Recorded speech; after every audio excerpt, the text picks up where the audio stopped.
what? A white man? Yes. I would assume so. What? I would assume so. Well, maybe because his name means white. That's important here. Laban said to Jacob, oh wait, verse 14, Laban said to him, surely you are my bone and my flesh, right? This is an allusion to Adam and Eve, yes. And he stayed with him a month. Then Laban said to Jacob, because you're my kinsman, should you therefore serve me for nothing? This sets the theme. To serve someone for nothing was perfectly acceptable in the ancient world. In fact, 90% of the population served for nothing. They were what? Slaves. Laban is saying to Jacob, why should you be in the position of a slave to me? I'll pay you because you're not a slave, because you're my family member. But this sets the theme, because if you read on, what happens? Jacob what? Is treated legally as if he were a slave. This sets the theme. You've got to remember when you're reading the Yahwist, these little phrases are probably thematic, right? He's very subtle this way. Now you can tell Uncle Laban here has given away what's really in his mind. By saying, now you're not a slave, I'm going to pay you, what has he really been scheming? How to get Jacob to serve him for nothing, yes. Now Laban had to tell me, what will your wages be? Now we've seen the whole thing up above about Jacob meeting Rachel, and he kissed Rachel and wept aloud. Laban being no fool, when he asks, what will your wages be? What? His daughter. Well, he knows what the answer is, right? He knows what Jacob wants, so he's got it all set up. Remember, this is the son of the sister that he sold away at age 13 as fast as he could get rid of her for his Uncle Abraham's treasure, right? His little sister was nothing, because all he saw was that gold. Okay, now this is the son. Then Laban had two daughters. The nature of the older was Leah, the younger was Rachel. Did anybody think to find out what these names mean? Cow and you. No. That's what's at the bottom. Does it really? It seems like, I think Rachel, yeah, I think does mean a he or a she. A female of bearable age. Okay, now what does Leah mean? And this gives us a hint about what it was referring to. Leah is from the root that means what? It means, it's from the root that means weak. Means what? Weak. Well, yeah, that doesn't really mean weak, though. That's a play on words. So he does mean weak in one sense because he's playing on words. It also means delicate. Leah's eyes were weak or delicate, which means, well, both. What if Rachel is the one of bearing age, who can bear like a ewe, and Leah is weak, what can she not do? Yeah, that's the assumption of the text. Rachel was beautiful and lovely. These words mean two different things. One means shapely, and the other means beautiful facial features, beautiful to look at. One refers to facial appearance, and the other refers to form. All right, Jacob loved Rachel. He said, I will serve you 7 years for your younger daughter, Rachel. Now remember, he'd been going for a few days, according to his mother. And the 7-year thing again, the 7-year cycle is important. right? The 7-year cycle is important. Why? Because of the parallelism, we've been through this before, the parallelism of no, not completeness. We're talking about the parallelism of cycles. What type of cycles in particular? Cycles of 7 days and 7 years. The week of years, Leviticus 25. What I'm directing myself to here is that the learned doctor said to the audience at Pacific Union College, there's no such thing as a year-day principle in the Bible. There's only 2 obscure proof texts. And they don't prove anything. You understand what I'm saying? No, it's not 2 obscure proof texts. What is it? It's the whole concept of time that permeates the Old Testament. Time cycles are parallel by nature. 7 years. So he says, I'll serve you for a week of years.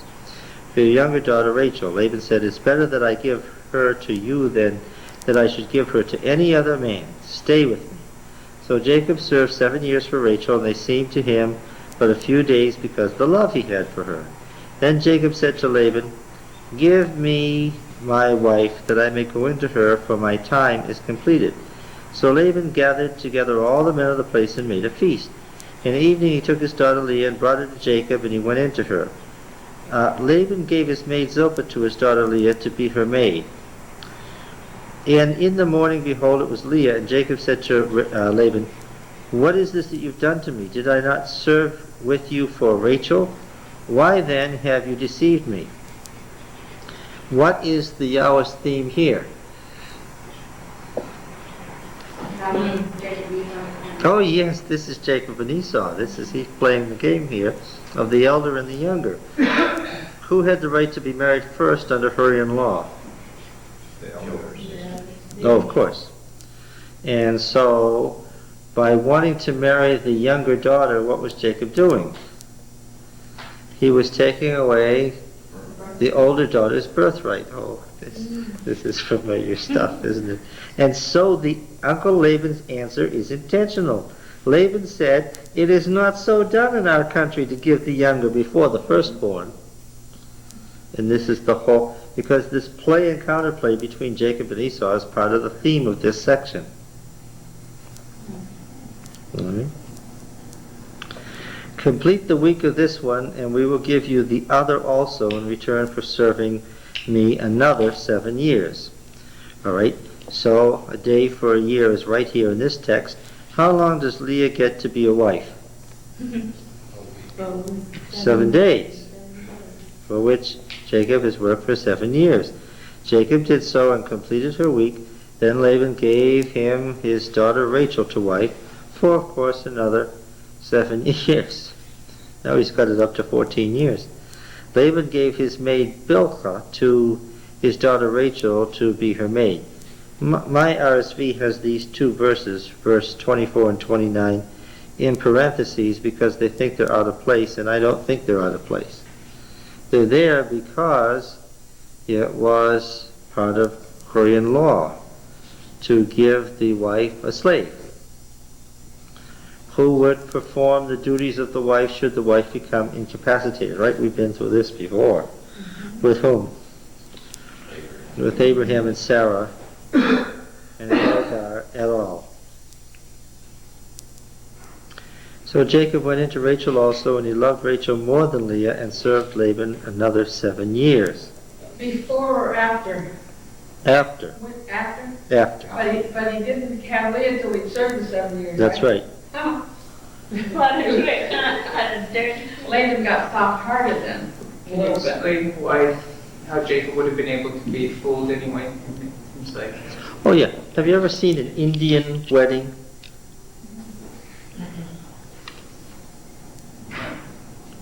Oh, it's a very interesting thing. There's the bride brought in, and then there's she's carried in by the women. And you have to take it on faith that that's a woman under there. Why? No, there's nothing to be seen. There's all veils, and it's generally a human shape. And then what do? After the marriage is performed, the ceremony by the shaman, they send them into this marriage room where they have sexual relations, which has no windows or doors. It's completely darkened. Okay? And this is a fertility religion. Got to remember that. Always the emphasis on fertility. Okay? So he doesn't see this person at all. There's no face at all. There's no picture of who this might be. It's only when he brings her out in the morning, out of the bridal chamber, does he discover who he's got. They speak here. No. No, absolutely not.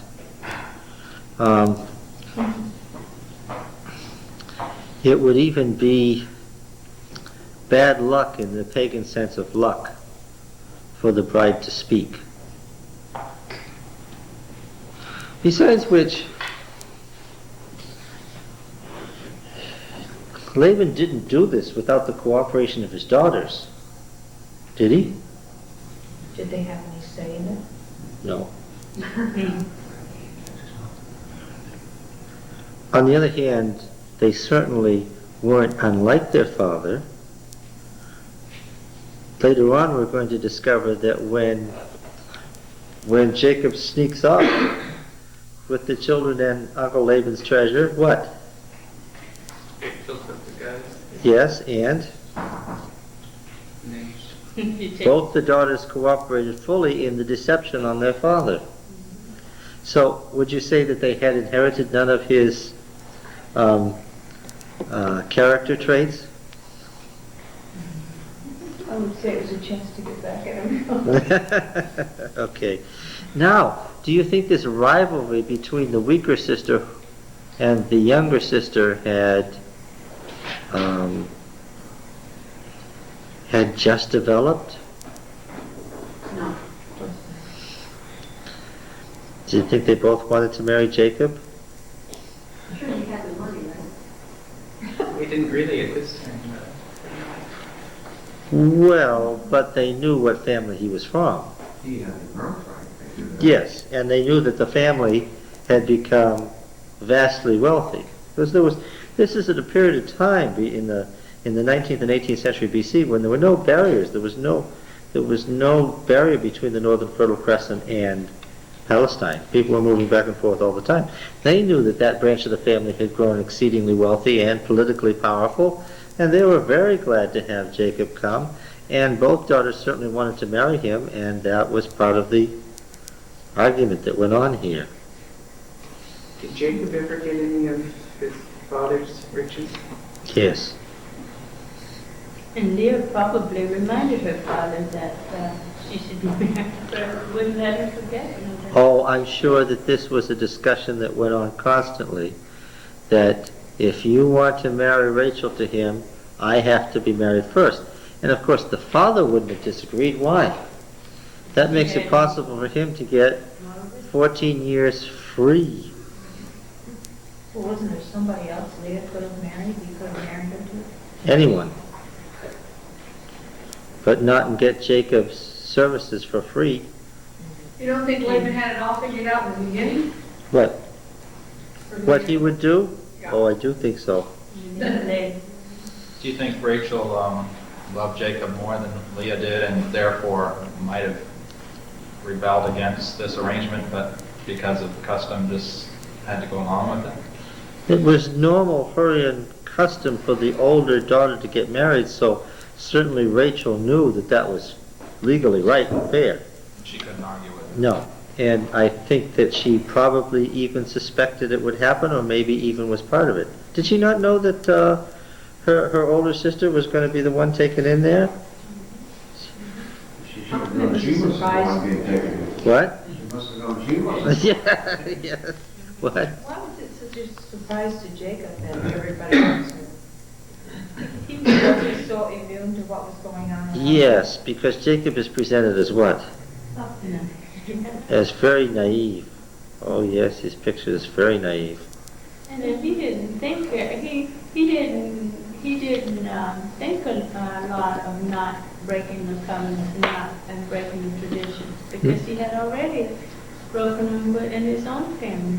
But he was also probably a little less than sober. Yes, At the wedding. but, too, who is this uncle? Why is he so willing to do what this uncle tells him before? It's his brother, and what's he been doing all his life? The Yahwist is very clear about this. This was not a man who had made his own choices. He'd spent his entire life fulfilling his mother's choices. And that was part of the problem. Could the covenant be fulfilled as long as he couldn't make his own choices? No. So God is setting about. This is part of the Yahwist theme, and he never says this because you've got to catch the theology in the story. God is going to arrange the events of his life so that what? The mistakes that he has made so far are paid back to him so that he can see them and repent of them and finally make a choice that's different from what he's made before. That's the key. Does this sort of trickery appear in other literature where things like this happen? Oh, this business about this theme, this is very Mesopotamian's background, of two treacherous people outwitting each other is one of the favorite themes of Mesopotamian literature. The stories like this are ad nauseum from Mesopotamia about, because they love to bargain. They love the bargain. They love the marketplace. They love the story about who outwitted who. And that's, but of course, the thing that makes this like the rest of Mesopotamian literature is you have just story just like that. And the thing that makes it different is the moral tone and God's intervention and control over the whole thing. Right? Wouldn't Jacob be so in love with Rachel that even if he wasn't deceived, even if Laban came out straight and says, well, you have to marry Leah first, that he seems like he would have gone along with it? Why resort to trickery? Because, this is a good question. Why would he have resorted to trickery if Jacob probably would have gone along with it anyway? Because one of the things that the Yahwist believes is people get trapped by their character, right? And they act out bad choices even when they shouldn't. Right? Now then, he loved Rachel more than Leah and served Laban for another 7 years. When Yahweh saw that Leah was hated, he opened her womb, but Rachel was barren. Now see, this is deliberate play on the names. Because who's supposed to bear and who's supposed to be not able to bear? The opposite. Yeah, the other way around. But This is all agreed to. Why all of a sudden she hated? no. Bad translation of the word in verse 31. It's a Hebrew word, all right, but it's more common in Aramaic and much more common in Akkadian. I mean, you don't see it very often. And it means ignored, passed over. It says unloved here. Unloved? Okay. Tolerated, feared. Yeah. That's the sense of the word. Isn't it too often used in juxtaposition with a word which expresses preference, so we get the contrast? Yeah. Well, yeah, so why would something like the RSV, which is a modern translation, when this word was already known? I mean, I think the first discussion of the true meaning of this word was in 1922 in the Harvard Semitic Studies monograph series. Why would the RSV have translated it hated? Because the Bible translations are based on traditions. The King James Version said hated, and what? It was their method to follow as closely to the prior wording as they could, except when the prior wording was so hopelessly afar from the true meaning that they had to change it. Yeah, so there's a good thing on a word. All right, when Yahweh saw that that Leah was ignored or passed over, he opened her womb, but Rachel was barren. Leah conceived and bore a son, and she called his name Reuben, for she said, because Yahweh has looked on my affliction, surely now my husband will love me. She conceived again. That's kind of pathetic, isn't it? She conceived again and bore a son and said, because Yahweh has heard that I am hated, has given me a son also from Shema. She called his name Simeon. Again she conceived and bore a son. Now this time my husband would be joined to me because I've borne him 3 sons, therefore his name was Levi. She conceived and bore a son and said, this time I'll praise Yahweh, therefore she called his name Judah. Then she ceased bearing. fertility and bearing is a big deal in this particular story. Have you noticed that? And the two women have their counterpart, and their two maids have their counterpart in the flocks of Laban and Jacob. Right? And of course, you've got to remember the Yahweh is not only talking about the personal stories of all these people, he's also making his usual argument against the Canaanite religion, right? Because the Canaanite religion said what? Go through certain rites and practices, and just as surely as night follows day, just as surely as the sun gives life, just as surely as you should worship the rain, just as surely as seeds have life in them, go through these rituals and the gods will reenact their endless cycle, and what? And you will get fertility. Now, I won't even say bless, because the gods didn't bless mankind. They had to give them that. Why? Everything is structured on an evolutionary scale in the other religions. Remember that the Mesopotamian religion, the Canaanite religion, and the Egyptian religion were all based on the theory of evolution, and even the great gods had evolved. They weren't what they were by choice. There was no God who was a moral God by nature. They had evolved, and they were victims of fate. And if you went through the rituals that reenacted what the gods had done, then what would happen? Even if the gods didn't want it, what would happen? You would get some of their power. That's what the Canaanite religion said. So they're suggesting you would evolve with them. Oh yes, surely. It's the Mormon principle. You understand the Mormon principle, religion? Everybody has to be able to recite the Mormon principle. What is it? As you are now, so God once Was. as God is, so you will be. As God is now, so you will be. Yes, it's an absolutely crystal clear restatement of the ancient religion's concept of evolution. And any Mormon now would know that. Oh yes. Go up and hit a Mormon on the side of the head and say, state the Mormon principle. And he'll be able to tell you. Yes. I have a question on verse 31. There's a lot of text like that where it says, where the Lord saw that Leah was unloved, he opened her womb. And I wonder if that, I don't think it's literal really. It's just a play on words. You know, where the Lord, they give the Lord credit for doing this, opening her womb. Now see, this is something where you and I have been having a running disagreement here. The trouble is that you're going to have to keep saying that this is a play on words 10,000 more times before we finish the Old Testament.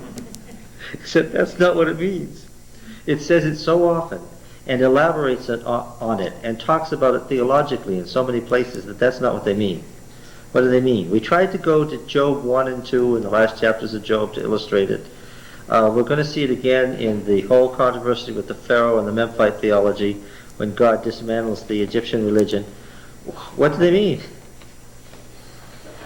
If there's anything that the Yahweh says is that that Yahweh is in active and total control over these events. People only get freedom at certain points where Yahweh does what?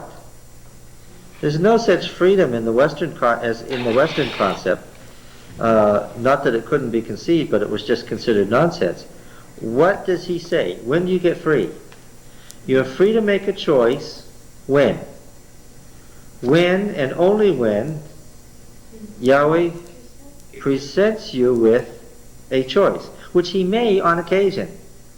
And then you have absolute moral responsibility to do what? To make the choice that Yahweh wishes. On the other hand, on many occasions, since Yahweh is Yahweh, what is the case? He gives you no choice. No, you don't just know. He makes the choice. Yes, he makes the choices. You have to remember that Yahwism was the religion of Yahweh. And in Yahwism, the chief actor in everything is Yahweh. In Genesis, the chief actor from beginning to end is Yahweh. All the others are peripheral to his actions. That's what makes the stories interesting. Yeah, this is not a story about Laban, Jacob, Rachel, Leah. This is a story about what? How they responded to what Yahweh was doing with them. That's the point. could we say then that this text has always bothered me, partly because it always seems, and this is, I don't want to be, sound bad here, but it always seems that God favors the unfortunate or something, but the beautiful and talented always seem to get, but to me it seems that Rachel was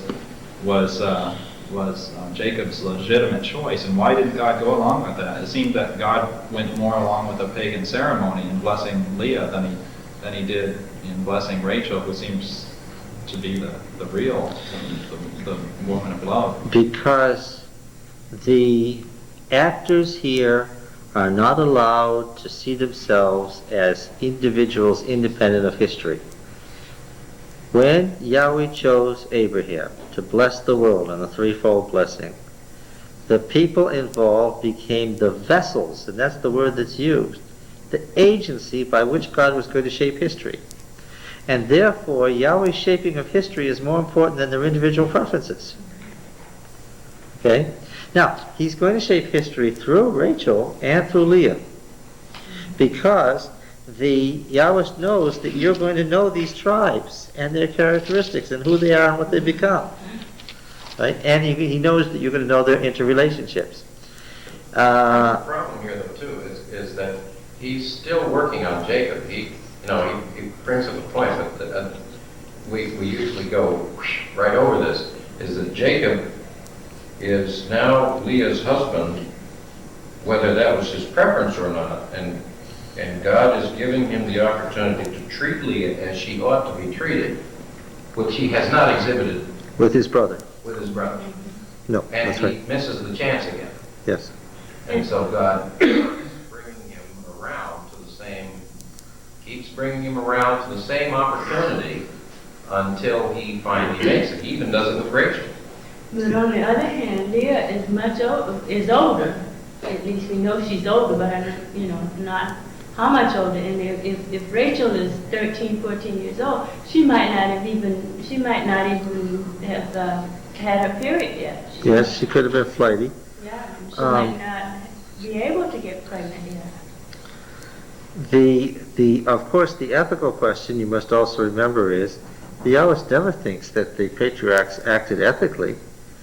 This is not, I think that I've mentioned to you before, that there is no similar literature as a national literature of any other ancient nation.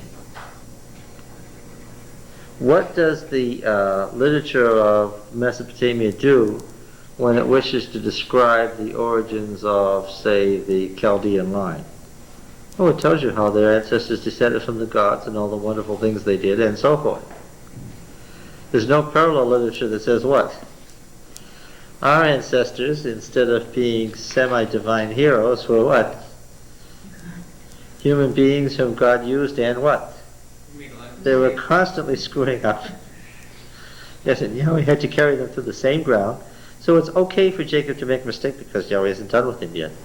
If he's doing the wrong thing, that's okay. Because the Yahweh doesn't think he's the hero. Who's the hero? Yahweh's the hero, yes. Isn't that the same thing that happens today, though?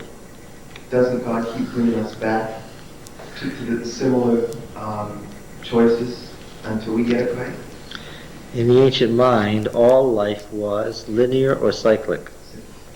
Yes. Once you remember that, you know that the whole chronology here is predicated on going over the same ground again and again and meeting the same crisis again and again. We always say, it's time to move on. Yeah. It's time to move on. Yes. I still have a problem with this, John. Do it again. I believe that. Are we saying that God actually stopped Rachel from having children? Mm-hmm. Yep. These were the children of promise. They were the first multiplication of the promise to Abraham that in his seed, you've got to remember, all of these children are the products of God's intervention. Why? Because, who are they? They're the children of Jacob, but who was Jacob?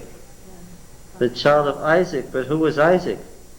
the child of Abraham, whose wife was barren and who had a child when he was 100 years old. All these children are the direct result of God's active intervention making it possible. Because had nature carried out its normal course, what? None of these people would have existed.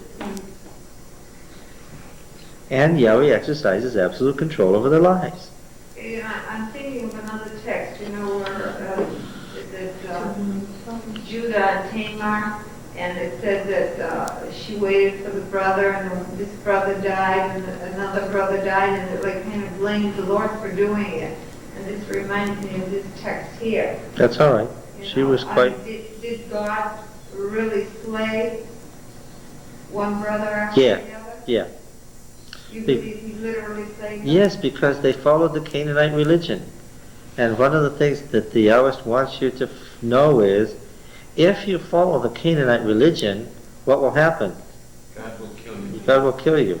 He may kill you through natural means, or he might kill you through an Israelite's hand, but one of the things you've got to know is that the book of Genesis is a polemic against the Canaanite religion.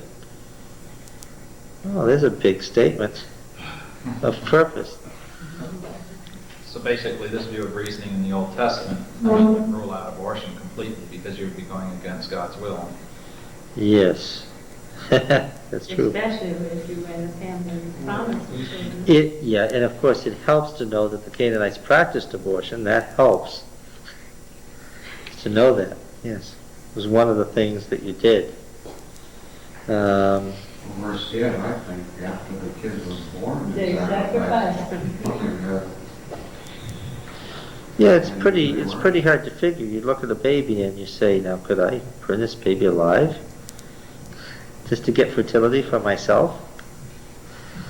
Yeah, that's amazing that they did that.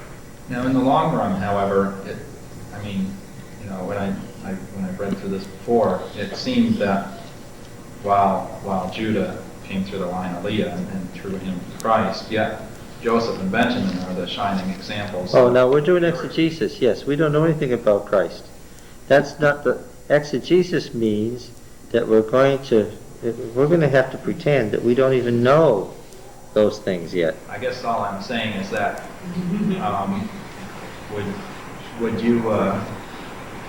would you say that God was against him loving Rachel and interested in her? Because No. she was blessed too. No, because you got to understand. Again, what does Yahweh know? Yahweh knows what the situation he has set up is, and he knows what else. When he allows for a choice, what does he know? What? What choice is going to be made? And he knows what effects that choice will cause. And he knows what he will do next as a result of that choice. Yeah. When Rachel saw that she bore Jacob no children, she envied her sister. She said to Jacob, "Give me children or I shall die." Jacob's anger was kindled against Rachel, and he said, "Am I in the place of God?" Notice the use of the Elohim there. "Who has withheld from me the fruit of the womb?" Then she said, "Here is my maid Bilhah. Go into her that she may bear upon my knees." The very wording of the Hurrian text, the wording that we saw for Sarah, and even I may have children through her. So here we're back to the legal thing of, I don't have any rights, I'm not going to inherit, I'm not a true wife unless legally I have children. Requirement of Hurrian law that she provide him with children or lose her status and become an outcast and starve to death. Not to mention the rivalry with her That was sister. still carried on after all those many decades, that law. Well, these family laws in Mari lasted for centuries. It was a very conservative society, and things didn't change on the social level very much. Right? There's great change in our society due to the communications more than anything else.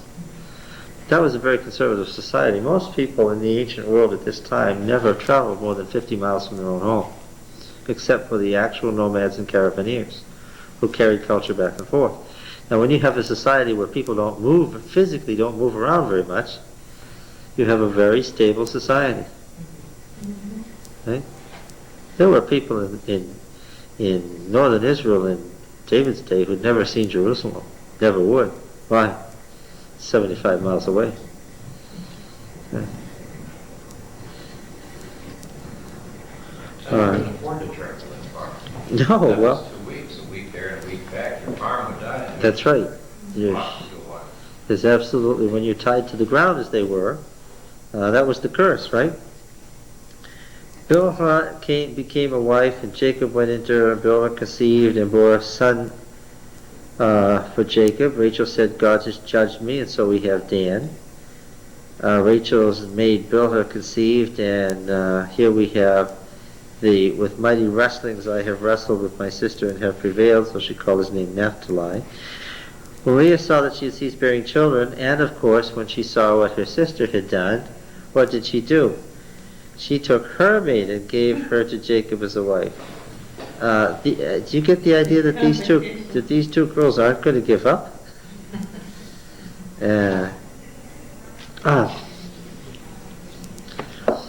many of the people who came out in the Exodus were descendants of Abraham?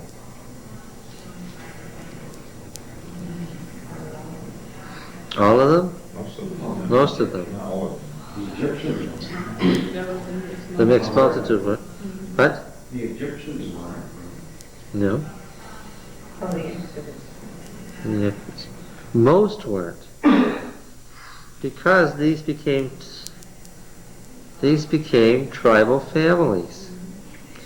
Remember how Abraham had 318 retainers, all of whom had flocks and herds and great families? And they were all technically Abraham's children legally. Now these patriarchs, we're going to find out, likewise become great princes moving about the country, and what do they develop? Great households. Yes, these huge households. All of these huge households become their tribe. Feudal households. They're feudal households, right. And they were all Semites. But if you think all Jews are biologically descendants of Abraham, although they would say that, that's certainly not true. That's not what's pictured in Genesis.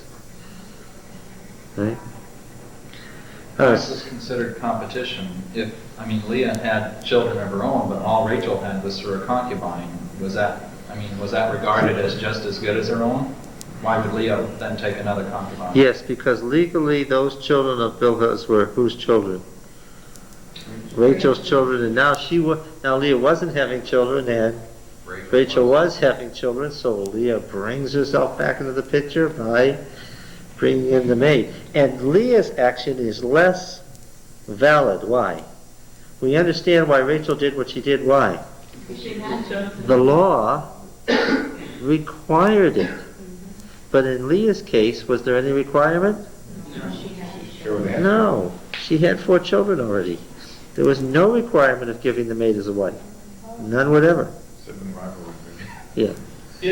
Was there anything as far as the dividing up of the inheritance that maybe Leah would get a greater inheritance by having more children?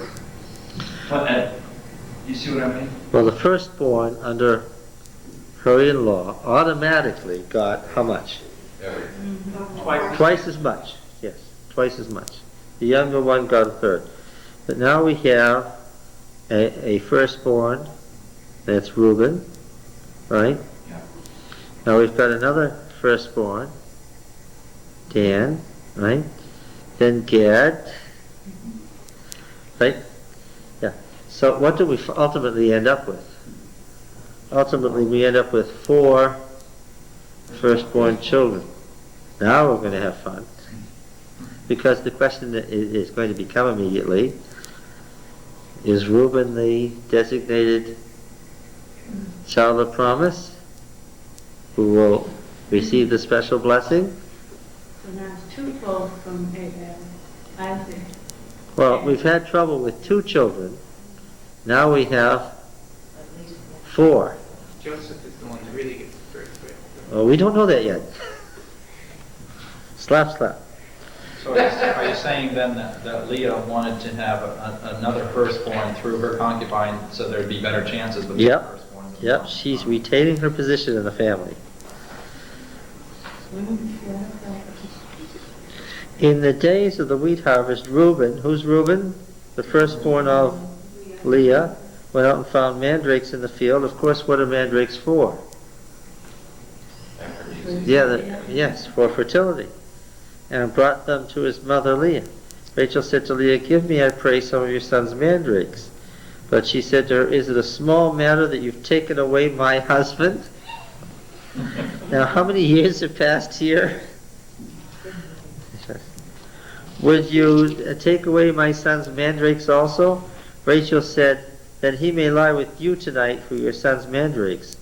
When Jacob came in from the field in the evening, oh, this is fun, Leah went out to meet him and said, "You must come in to me, for I have hired you with my son's mandrakes." We have the father, and we have the daughters. How's Jacob's life going? He's still being manipulated. Yes, and the problem was he started this out by being manipulated by his mother, and what? Did he, maybe because he loved Rachel, we could see why he took Bill as a maid. But then Leah, he felt he had to do what she said, right, about Zilpah, and now he's got 4 wives. Yes, but remember, don't forget, whose son is he? Yes, who did he take after? Who was he? He was Isaac's son. What happened to the one who was like the mother? Who was the mother who's like the uncle? What happened to him? He's out with the wild men, the 400 men, marauding the edges of civilization and killing people. Right? Remember, these are God's own chosen people here. All right? These are the best of the best. And God hearkened to Leah, and she conceived and bore Jacob a 5th son. Leah said, "God has given me my hire because I gave my maid to my husband," so she called his name Issachar, which she sees as having done the right thing. Leah conceived again, and she bore Jacob a 6th son. Leah said, "God has endowed me with a good dowry. Now my husband will honor me." And this is the most pathetic thing, that every time she has a child, she thinks, what? This time he'll love me. Oh, this is a pathetic story. Because I've borne him 6 sons. She called his name Zebulun. Afterwards she bore a daughter and called her name Dinah. You'll notice that this is sort of an insert, an afterthought. They forget to even tell you that Dinah is from the same root, Din, to judge, as Dan and Daniel, and it's just a feminine form. Who is this now?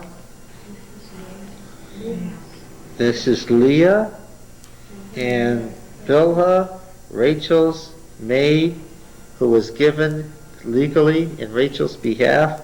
The oldest son's name was Dan, and she names her daughter Dinah. This is too much. Then God remembered Rachel, and God hearkened to her and opened her womb. She conceived and bore a son and said, "God has taken away my reproach." She called his name Joseph, saying, "May Yahweh add to me another son." I don't know if you can catch it in the narrative because it's very subtle, but this is one of those double narratives like we had in the flood with 2 different names. For instance, right here, what do we have? We have Joseph from the root Yasaph, to reproach, and Yasaph, to add. We have a double naming here, and all the way through we get double namings. There are 2 different traditions about each of these names. They don't mean the same thing. But remember, they love to multiply and pun on words, and the words themselves have meaning and determining character. John, is this a Yahweh passage, this chapter? Basically, it is a Yahweh passage like the flood, which stands all by itself, but then it is heavily edited and altered by the Elohist, who adds details that he thinks are essential for you to know. Because what's the word being used here? It's Elohim. It's Elohim, isn't it? Most of this chapter. Well, you see that he frequently says Elohim, God, when it's on the lips of the speakers, but the basic narrator says, who is it? It's Yahweh who's doing all of this. I read an interesting article that said you can take the Yahwist passages and put them together and get a beautiful book. But if you take the Elohist passages and put them together, you get a disconnected snippet of this and that that doesn't connect to anything. It doesn't make any sense. Now the author's argument was there never was an Elohist work parallel to and like the Yahwist work. There isn't any such piece of literature and evidence. What is there? There's evidence that an Elohist editor has what? Altered the text where he felt it was necessary that you have more information, so that it continued to say what it said and also said more things that he wanted it to say. Yeah. With all this sounds foolish that Leah would try to do all this to get Jacob to love her, but I was just thinking, we do the same thing today, really. What people will give up to get somebody to love them. No, he's following a theme. You're right. He's following a theme. Back to the triple curses. What was it? So the woman's desire will be to her husband. And what? And that desire and that affection and that longing would never be fulfilled, and the disappointment would be most seen in childbearing, right? Because the man's mind would always be where? Yes, on the soil, on the production, on the growth. The man's concern is not matched by the woman's concern. The woman's concern is for the man. The man's concern is not for the woman. The Yahwist's attitude toward that is very, very strict. And he's saying that in these stories. Jacob is fulfilling the curse that was on the men, the males. And these 4 women are fulfilling the curse that's on the females. They have concern for him in a way that what? According to the Yahwist. He did not and what? Could not have for them. That's you don't see that. I guess we don't connect it so much today because we think of the man as businessman, but it's still pretty much the same thing. Oh, the Yahwist would have looked at today's world and said, you see, it's just what Yahweh said. Mm-hmm. And although the new feminist movement would say it's different, I would say it's still the same with women. Still the same. Well, that's why the author of the book of J thought it was a woman, because the Yahwist attitude is that the women feel what the man can't. The man can only feel something like it when he's pursuing wealth. That's the only way that he can feel a similar kind of concern. And does he make it out that way? Is Jacob not as deep as the women in his concern? Oh yes, he is, because later on you see his cattle and how he has really developed it. Yes. Yeah. The interplay between Jacob as the breeder of cattle and Jacob as the breeder of people is very interesting. Where is he more successful? Initially. Now, this is not the final judgment. Jacob's going to get better. But initially what? He does a lot better separating out and keeping separate Laban's flocks than figuring out what to do with his own family. Yeah, because he's just told to go here tonight and he goes there. Now remember, when he does that, the Yahwist isn't just thinking of Jacob. What is he thinking of? He's thinking of Canaanite religious practice, right? And he's not dumb enough to say, do you notice this is a disaster and this is bad? Right? Because where does the Yahwist leave all his telling meaning? Right between the lines, right? That's where he writes his theology, between the lines. He's not so dumb an author as to tell you what should be obvious from what he's saying. So all the story about them and all his babies is really talking about the fertility. The fertility religion of Canaan. And what's Jacob's basic problem? He's still what? He's still acting like the Canaanites, and that's going to bring him to disaster. He thinks that this is making him more fertile and richer, but what's going to happen? It's going to bring him to the point of death. He's going to be killed as a result of this. And who else is going to be killed with him? All his wives and all his children, are going to be killed with him as a result of following Canaanite practice. That's what the Yahwist is saying. He's not saying that this was a good story. He's saying this is a disaster. Since I haven't been here before, you may have already gone over this, but are you saying basically that Leah's trying to get Jacob to really love her is different than when Jacob said that he loved Rachel? He wasn't really interested in love for her as he was in building up wealth and fertility. That's right. That's right. This is a theme that he's been following since chapters 2 and 3. Now, let's see. When Rachel had borne Joseph, Jacob said to Laban, "Send me away that I may go to my own home and country." Did you notice that the turning point for wanting to leave was what? The birth of Joseph. Now, Joseph is going to be the connector, because with Joseph we move all the way from what? Got to go this way. We move all the way from Mesopotamia to Egypt with Joseph. We don't know it yet, but Joseph is going to be the most significant person in the whole book. It's more about Joseph than Abraham, Isaac, and Jacob together.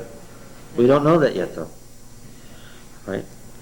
But there's obviously a great significance to the birth of Joseph. That's the thing that moves him to leave Mesopotamia. Why? This son is Rachel's son.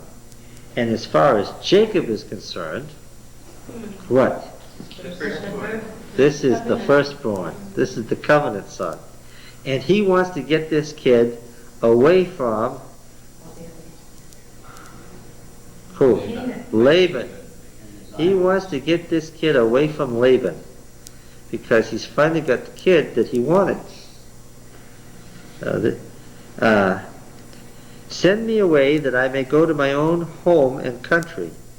He also says, verse 26, and this is very telling, give me my wives and my children from whom I've served you, and let me go, for you know the service which I have given you. So is this an effort to get back to the soil with it, like with Abraham staying in the area, the promised land? This is Jacob's effort, totally backside to and upside down. Jacob's clearest understanding of trying to fulfill the covenant to Abraham, because he thinks that Joseph is the covenant child and has to be where? In the covenant land. Now, one of the great ironies that the Yahwist is going to tell us is that the more Jacob tries to make Joseph the covenant child, what? The worse mess it is. But because the Yahwist loves irony, what's he going to tell you out later? Joseph what? Joseph is the covenant child. It's the same thing as with Abraham and Isaac. Yeah.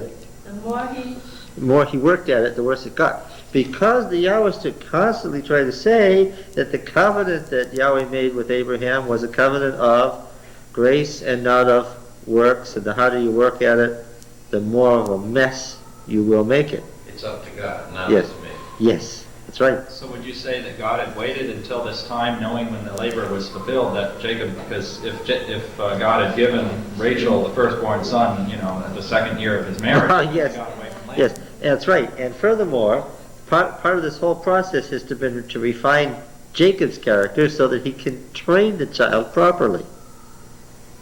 Right? This is part of character development. Now, when he says, give me my wives and my children for whom I've served you, we know that Jacob has been in slavery. Why?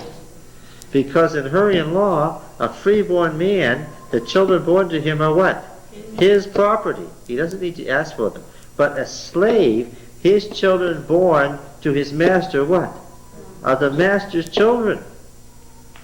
And have to be released to let go anywhere. He did indenture himself, where the 7-year service was typical indenturement.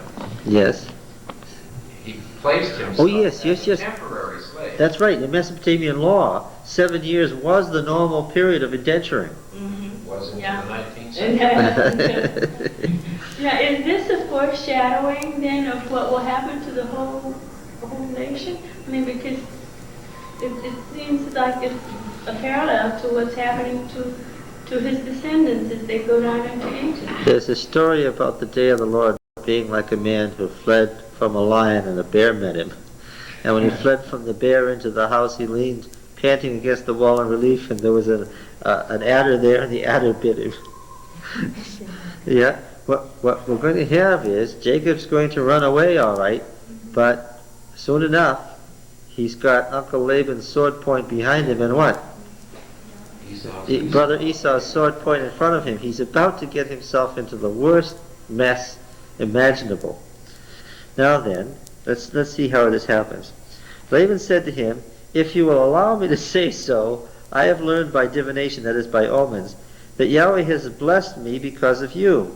Name your wages and I will give it." Now, the question is whether Jacob has learned anything by experience. And this is the same offer as before. But what? I don't take Jacob to be the young, naive man that he once may have been now. Why? Jacob said to him, "You yourself know how I have served you, and how your cattle have fared with me. For you had little before I came, and it has increased abundantly, and Yahweh has blessed you wherever I turn. But now when shall I provide for my own household also?" Meaning, all this wealth is yours, not mine. I don't have anything. I've been a slave. He said, "What shall I give you?" And we're back to the bartering. Jacob said, "You shall not give me anything. If you will do this for me, I will again feed your flock and keep it. Let me pass through all your flocks today, removing from it every speckled and spotted sheep and every black lamb, and the spotted and speckled among the goats, for such shall be my wages. So my honesty will answer for me later when you come to look into my wages with you," or to go over my wages, it says literally. "Every one that is not speckled and spotted among the goats and black lambs, if found with me, shall be counted stolen." Laban said, "Good, let it be as you said." Now, Haran was a very large city in Mesopotamia, in northern Mesopotamia, and Laban is a thoroughly citified man. And we have to remember, what's the Yahweh's attitude towards cities and city people?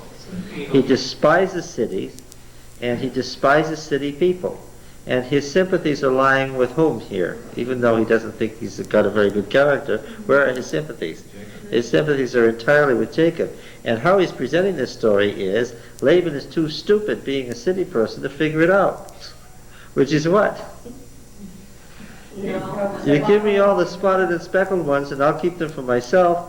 What will Jacob do? Because by now, he has presented Jacob as a good breeder. Because Yahweh blesses him when he breeds. So what? You know what's going to happen. Everything's going to start turning spotted and speckled.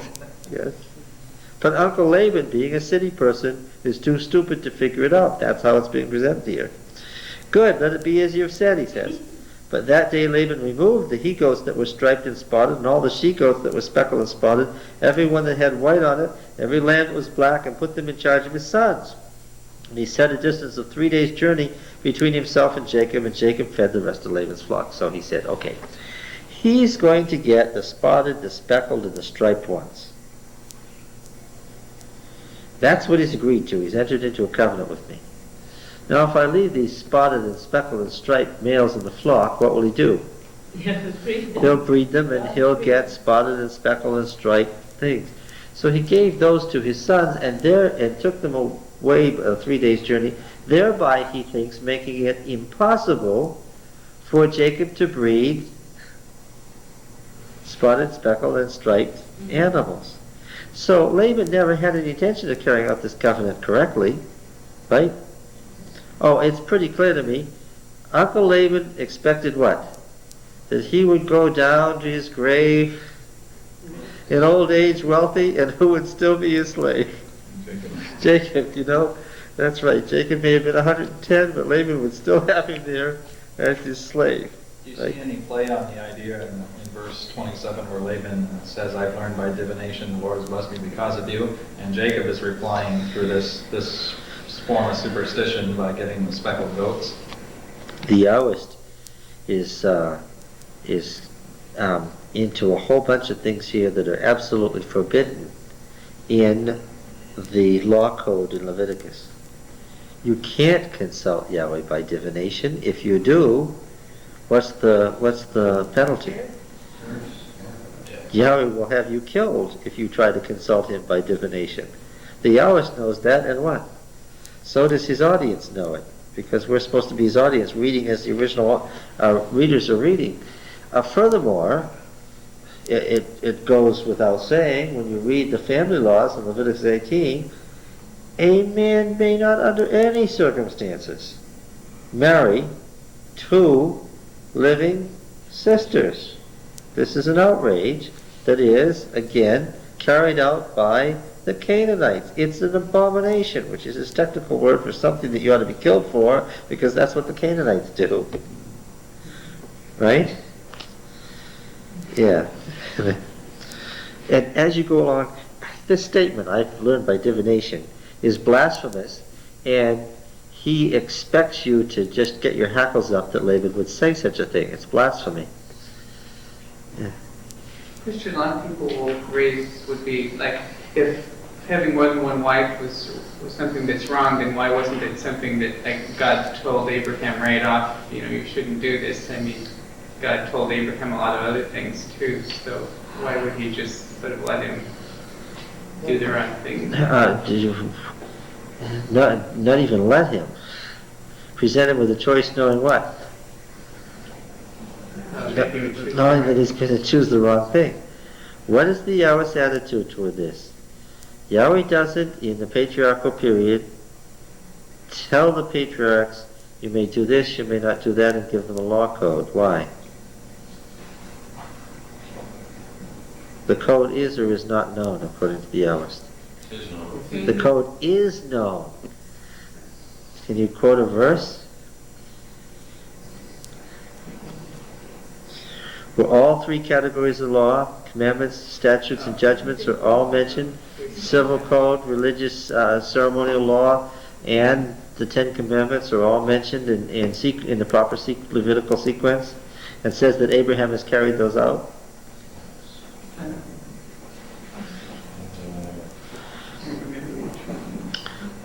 Well, it's chapter 26, verse 5, but let me get to the point, to the answer to your question. Abraham did wrong to have Sarah and Hagar, and the Yahweh doesn't tell you the obvious because you know that. What does he tell you was the result? Abraham was what? As a result of this, Abraham was in what?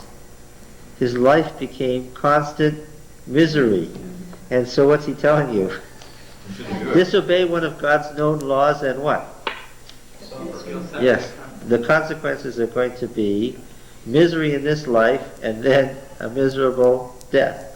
To wit, if you get really bad off, Lot. Right? Depending on how far you go and ignoring what you know Yahweh wishes to happen. So the answer really to that objection is that God didn't need to tell Abraham because he already knew. That's right. And Abraham suffered the consequences of disobeying. Now, he doesn't always have two wives throughout his whole life. What happens? Ultimately, what does he have to do? He has to lose the older son that he loves and the wife, and he's back to being monogamous, and thereafter he has one wife at a time. Yeah. One after another. He seems to wear them out, though.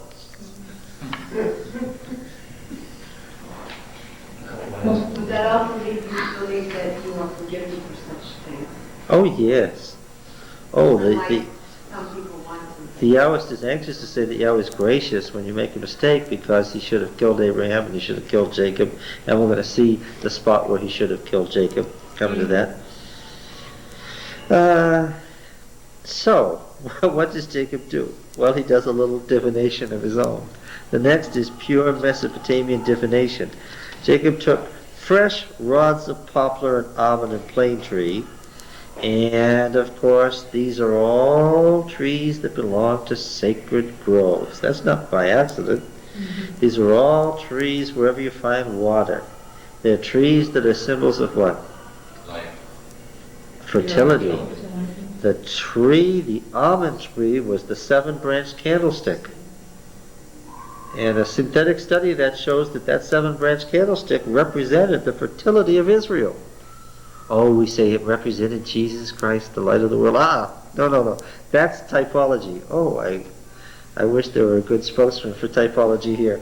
That's later interpretation. What did it mean at the time? It meant that Yahweh gives fertility to Israel. All right, now then, these happen to be, in particular, if you want to be even more precise, these happen to be symbols of female fertility in the sacred groves. This is the fertility of women, of females. And Jacob took these rods of poplar and almond and plane and peeled white streaks in them, exposing the white... Oh, so the priesthood was going to bring fertility to Israel. It was Aaron's rod that what? That budded. Fertility was going to come through the priestly tribe. Yeah?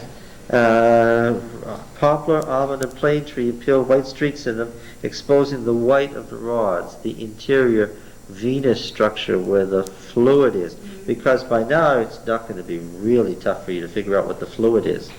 What is the fluid? It's semen. Yes, by now you're thinking like ancient minds. You can see it coming, right? He cuts these things that represents female fertility, and out comes this ooze of life-giving male fertility. Oh, Jacob's playing a little game of fertility religion here. He set the rods which he had peeled in front of the flocks in the runnels, in the watering troughs. That is, in the watering troughs. You can tell this is from a later period when they didn't use those words, when the flocks came to drink. And since they bred when they came to drink, their flocks bred in front of the rods, so the rods brought forth striped, speckled, and spotted. Jacob separated the lambs and set the faces of the flocks toward the striped, and all the black and the flocks of Laban. He put his own droves apart and didn't put them with Laban's flock. Whenever the stronger of the flock were breeding, Jacob laid the rods in the runnels before the eyes of the flock. They might breed in the rods. Isn't this pagan? Yeah, it is. Rachel stole her father's household gods. They are still semi-pagans. God is working with them, but they're semi-pagan. All right. The question comes, why? This is such a mess. Why didn't God go get a better family? Such a mess. Because God is the God who acts on history, and He's bringing and developing this. Yes. And so many times we think they're supposed to come full blown. That's right. That's right. And of course, you've got to understand the reason God didn't go get a better family is what? There was This is it. This is the best. This is the cream of the crop right here. Yes. It's really a rebuke to those people who say that the church is Oh yes, I mean the church has so many problems in it. That should be a good reason to leave it. but also with God, He was bringing them out to perfect them. Yes. Yes. This is and some of them were not. They were some of the worst of the people too. Wait till so far these children are just children, and we have to think of them as little children. But wait till these 12 kids grow up. These are people who are going to murder whole cities. Jacob's troubles had just begun, right? Now the man grew exceedingly rich, with large flocks, maidservants, menservants, camels, and asses. And is this Jacob's flocks grew stronger than Jacob's? Is this what Uncle Laban? I mean, this is what he had in mind. This is distinctly what he did not have in mind, because now you see. It doesn't matter that he treats Jacob like a slave. Because what? Jacob has become what? Wealthy. And there's one thing that was true in the ancient world that's true now, and that is that wealth equals power. Right? Yes, because you can get people to serve you, and you can make certain decisions that you couldn't make otherwise. Jacob heard that the sons of Laban were saying, Jacob has taken all that was our father's. And from what was our father's, he's gained all this wealth. That's, because he had built up the father's wealth in the first place. Because he had covenant blessing. They had their own stuff, and they could have done what he did. Yeah. They had paid attention and knew what to do, right? Why should they pay attention and know what to do? They're city people when they have Jacob there to do it for them. But I mean, right at the beginning, they separated out, and he got all the good stuff, and Jacob got all... Yes, oh yes, they could have done this had they known what to do. He worked for nothing, basically. Yes. Jacob saw that Laban did not regard him with favor as before. We can understand why. He was no longer valuable to him. Then Yahweh said to Jacob, return to the land of your fathers and to your kindred, and I will be with you. There's the promise. So Jacob sent and called Rachel and Leah into the field where his flock was, and said to them, I see that your father doesn't regard me with favor as he did before, but the El of my father has been with me. You know that I have served your father with all my strength, yet your father has cheated me and changed my wages 10 times. What's the base for the number system in Mesopotamia? Yeah. But El did not permit him to harm me. If he said, the spotted shall be your wages, then all the flock bore spotted. If he said, the striped shall be your wages, then all the flock bore striped. Thus God has taken away the cattle of your father and given them to me. In the mating season of the flock, I lifted up my eyes and I saw in a dream. Now, remember what I've said about the Elohist before. How does God communicate to people if you're the Yahwist? Well, Yahweh comes what? In a personal form and what? And talks to you. But remember, Elohim is the remote, distant, infinite God. He never comes down close. How does he communicate? Always. Every time the Elohist has him communicating directly, it's what? Every single time. It's what? It's in a dream. It's distinctly different, the personal and the infinite. All right. Yes. God has taken away the cattle of your father, given them to me. Verse 10, in the mating season of the flock, I lifted up my eyes, and I saw in a dream that the he-goats which leaped on the flock were striped, spotted, and mottled. Then the angel of God said to me in the dream, Jacob. And I said, here I am. And he said, lift up your eyes and see. All the goats that leap on the flock are striped, spotted, and mottled, for I have seen all that Laban is doing to you. I am the El of Bethel, the God of the house of God. Remember the Bethel covenant? Where you anointed a pillar and made a vow to me. Now arise, go forth from this land and return to the land of your birth, presumably to Bethel, where the covenant was made. Then Rachel and Leah answered him, is there any portion or inheritance left to us in our father's house? Are we not regarded by him as foreigners? For he has sold us and has been using up the money given for us. That is the dowry. All the property which El has taken away from our father belongs to us and to our children. Now then, do whatever El has said to you. Do it. Did you notice where he went to plot with his wives? In the field. Of course, there are many reasons for this. What's the most obvious? Laban is presented as what? As a city person who's too incompetent to do what? To go out into the field and handle things there. So Jacob arose and set his sons, his wives on camels. He drove away all his cattle, his livestock which he had gained, the cattle in his possession which he acquired in Paddan Aram, to go to the land of Canaan to his father Isaac. Laban to his father Isaac. We expect what? I think it'd be dead. His mother. East of the land. Yes. Meaning what? Yes. Laban had gone to shear his sheep, and Rachel stole her father's household gods. Once again, the Yahwist is too far removed from the events to understand them. He frequently passes on the facts of the story while showing you that he doesn't really understand them.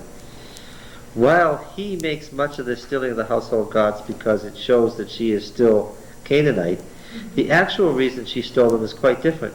The teraphim, the teraphim went into little niches in the houses. And they were the idols or the representations of the household gods. Just as El was the household god of Abraham, Isaac, and Jacob, these gods were the household gods of Laban. And they were also the means by which in Mesopotamian society, particularly in Amorite society, particularly in Hurrian society, the birthright was passed on. Whoever was given by the father the household gods was the person who what? Inherited the father's wealth. What you don't know is that Rachel has now decided to cheat Leah one more time, and not to mention her brothers. What has she done? She has stolen those things by which, when her father dies, she can claim all his property. Now, yes, I used to say all the time when I was teaching her Old Testament that Jacob and Rachel deserved each other because they were both the younger children who what? Who were determined to cheat their siblings. But she had, I mean, she's learned it from her dad too. Oh yeah, But yeah. she was able to do it by herself. She didn't need mommy to. No, because she's the continuation of. The Yahwist has this interesting streak about him. He's sympathetic to women, but what? There isn't a single male character in Genesis who isn't manipulated by women. Listen to what I just said. There is not a single male character in Genesis who is not manipulated by women. Beginning with Adam. Not a single male character today, but Well, but that's part of what he sees as the curse. The woman's desire is for the man, and so what does she end up doing? Manipulating. Yes. Since he doesn't naturally respond, what does she do?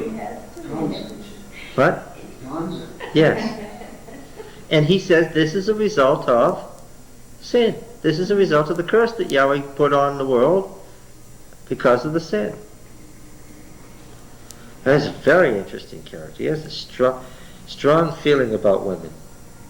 He says, at the one hand, that God cursed them and made them inferior, but he also put this curse on them that the desire is to the man, and therefore they have to end up, since he's not aware, they have to do what? They have to manipulate to run things. And so he's got this strong feeling. Because she listened to the serpent, and he's no doubt. Yes, that's right. It's all a result of the original sin as far as he's concerned. Now, you don't get any sense, do you, of women as not being influential or part of the narrative in Genesis? Oh no, and there's not just women around. What are there? There are particular women who are strong personalities in their own right in the story. It's not like, sometimes when you get the Gospels, you had Jesus and the disciples, and then there's these women who are sort of there. Well, that's Greco-Roman society. There's nothing like this in Genesis. What? There's Abraham, and there's Sarah, and you know very much about her. You know as much about her, and also how she's going to handle him as you know about him, right? And you do have this picture. You don't see men trying to manipulate women or running the women, what? You see the women handling the men. Well, here's Rachel. She's stolen her father's household gods, which means now she has all the family's wealth in her hands. But how does that? Go ahead. Does that mean there's no hope for us? Oh, the Yahwist is saying that this is part of the natural order of the world as a result of sin, and it isn't going to go away. It's one of the things he says very clearly. That's not too encouraging, isn't it? Depends on how you look at it. No, women aren't inferior in the normal sense of the ancient Near East in Genesis. And in fact, the Yahweh says they never are. That's right. How could Rachel expect to get the birthright away from her brothers? She has it in her hands. She had the legal... You see, this was part of Hurrian society, where when you went to court after the father died, they had the same thing. They had wills and testaments and so forth. The person who had the household gods automatically was the person who got it. That's what the judge had to say. So they wouldn't bestow it on women back then? Oh, yes. In Hurrian society, women could inherit, own property and everything. This business of the woman as, you know, in Moses' day, it was one of the questions, what are we going to do about Zelophehad? He died, and what did he have? He only had daughters. What are we going to do with his property? And they had to have this special judgment that Zelophehad's daughters, in this case, could inherit their father's woman. That was 400 years later, and the role of women in society and their legal rights had declined. But in the age of the patriarchs, it is literally true, we know it historically, that women legally could be the equivalent of men. To wit, Sarah was what? The wife's sister, and was legally equal to her husband, and he didn't really have any choice in the matter. when she said, this is what we're going to do. So therefore, this was a major crime. It should, Oh, yes, this absolutely is a crime. This is a theft of major proportions. This is the stealing of her father's wealth. But Yes. the same thing. He didn't come chasing after them with a big army of all his retainers because he was so sad to see his daughters go. What was he said? I didn't get a chance to. Laban is always saying something he doesn't mean. He's the typical. I told you he was the used car salesman. He's always saying something insincere.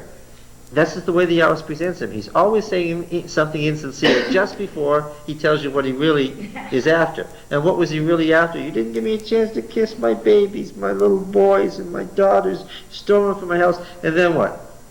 And where are my gods? Why did you do that? Yes. Is this where the expression possession of the household gods was 9/10 of the law?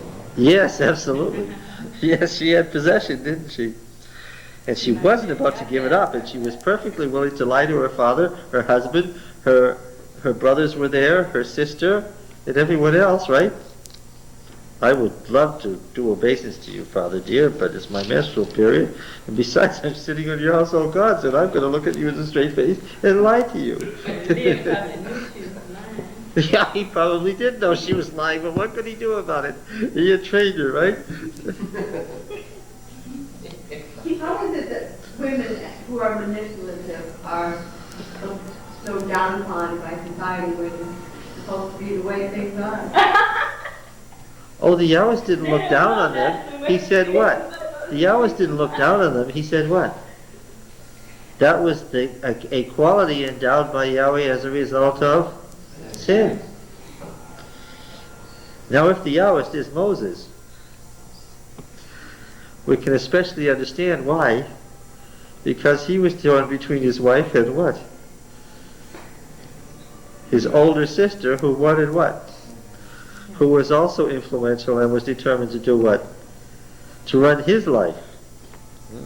But it sounds to me like the artist might be saying also that woman, he's still not too pleased with the woman. He's still trying to say sin came because of her and not because of Adam.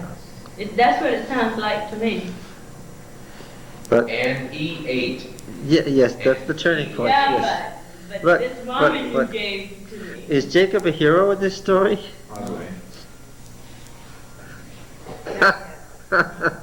If the man was set off as superior to the woman in this story, I would say that he's looking down on women. But how does the man come off? In all of these interchanges between men and women, I hate to say it, how does the man come off? Yes. Yeah, What? Yes, the one who's manipulated, Yeah. who ends up worse for it every time. Yeah, he got into sin because of it. Super women.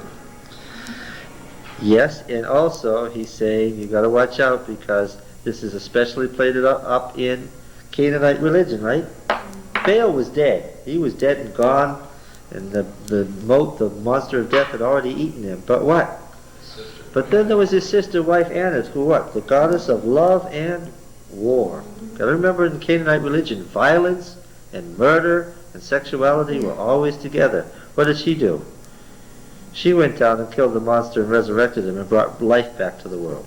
The mother goddess, who at once is sexual and violent. The Canaanite religion was really just the pits because it played on the worst qualities of people. Now then, Life and death, though. yes, life and death, right.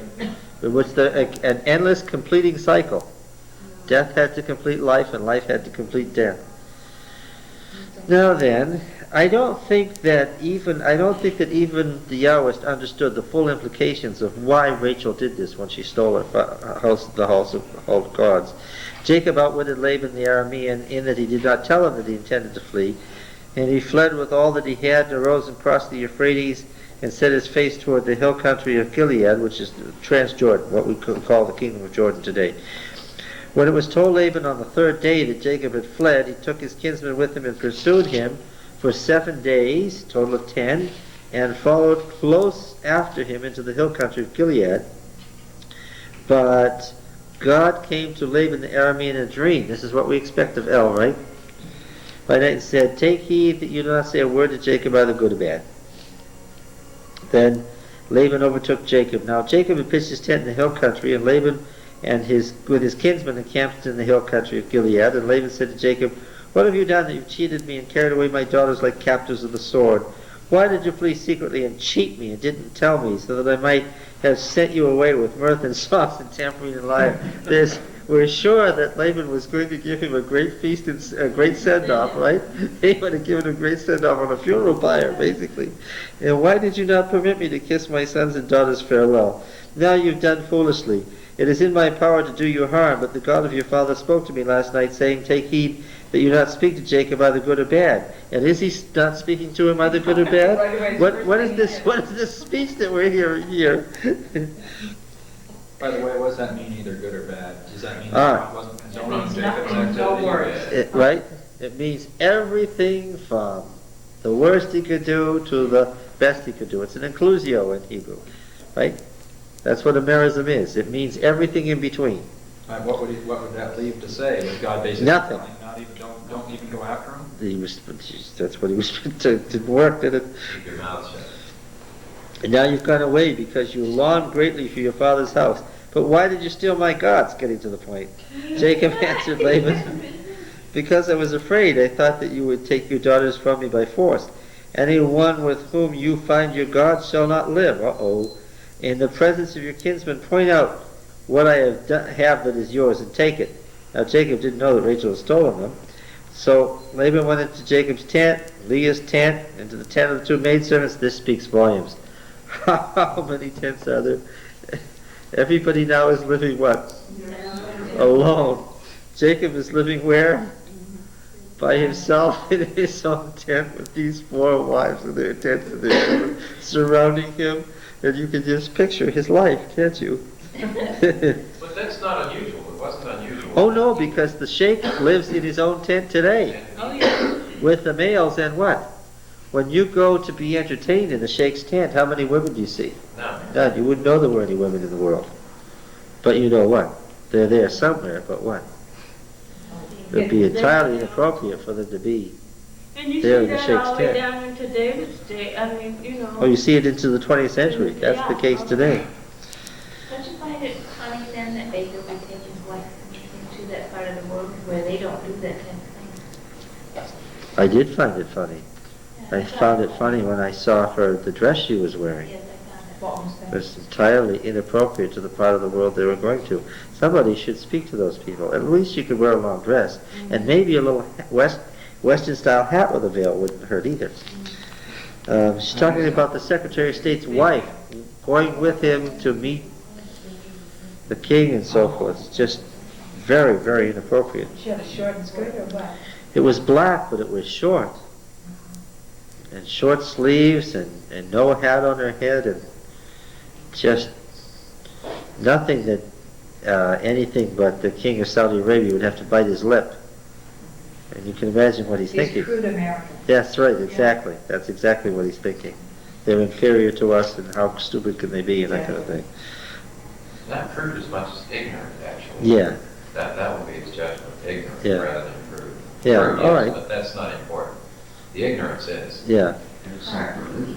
Yeah, because several people that when they were interviewing were saying that they don't regard our God. They just want to destroy our God.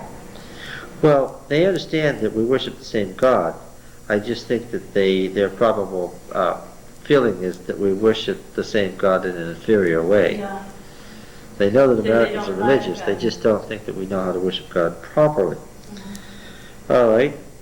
So here's Jacob feeling all around the tent. The Yahweh has such great word pictures. He can put more in a few words than any other author in the Bible. Can you picture the tent doesn't have a dirt floor. What does it have? It has all these carpets and things. And what's Laban doing? Can you picture him running his hand and desperately stretching? Because those gods represent all the money he's got. And he's a graspy sort of person, and he's getting more and more desperate as he searches. Because what does he know?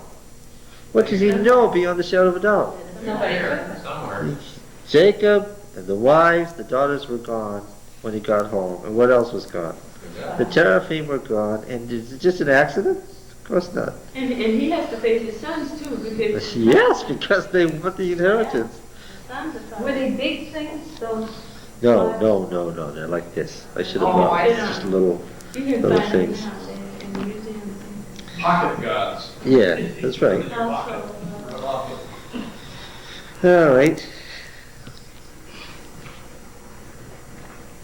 So he's feeling around the tent. Now Rachel had taken the household gods and put them in the camel's saddle and sat on them. Yeah. Did she suspect he might come looking for them? oh, she knew. Oh, I think that this whole thing was, I mean, that- all these people knew each other by now very well and could predict each other's reactions, right? And so she knew exactly what she was going to do. Let not my Lord be angry that I cannot rise before you, for the way of women is on me. So he searched but didn't find the household gods. Then Jacob became angry and upbraided Laban. Jacob said to Laban, what is my offense? What is my sin that you've hotly pursued me? Although you felt through all my goods.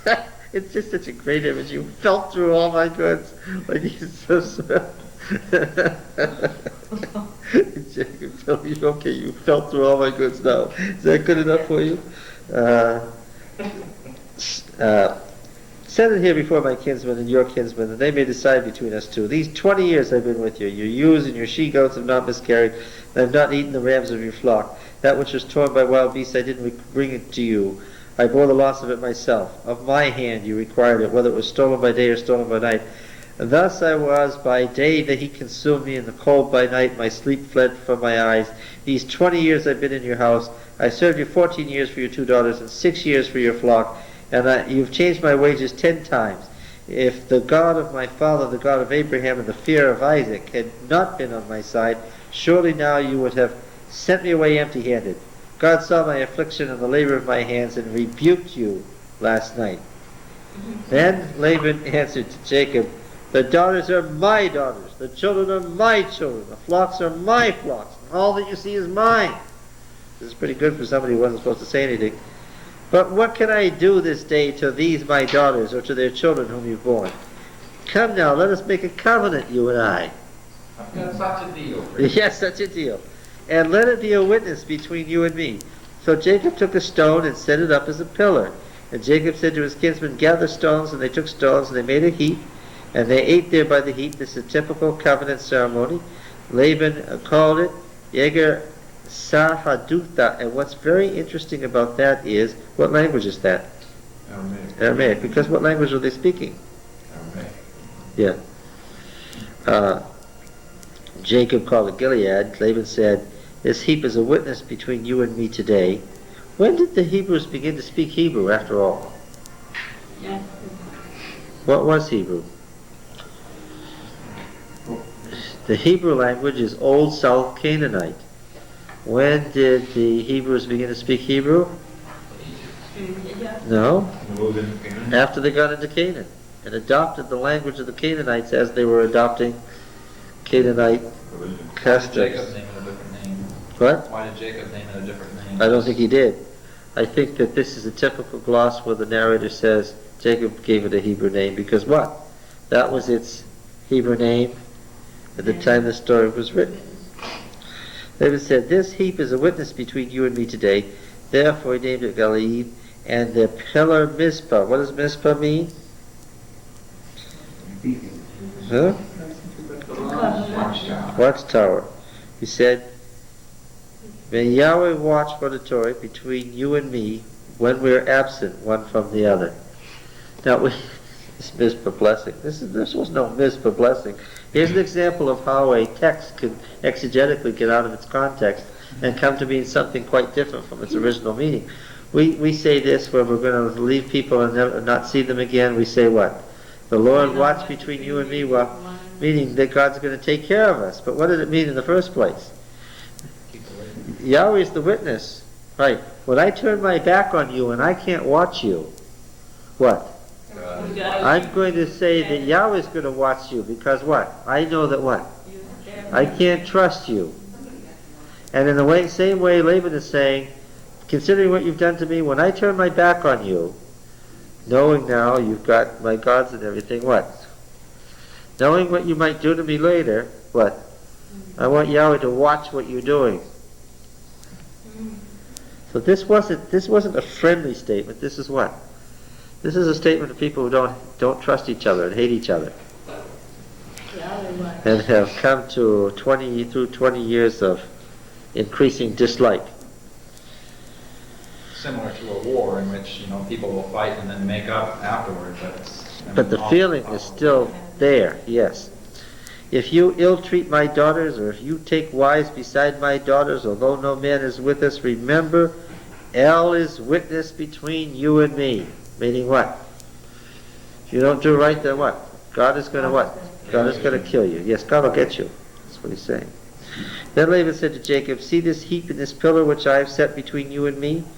This heap is a witness, and a pillar is a witness, that I will not pass over this heap to you, and you will not pass over this heap and this pillar to me for harm.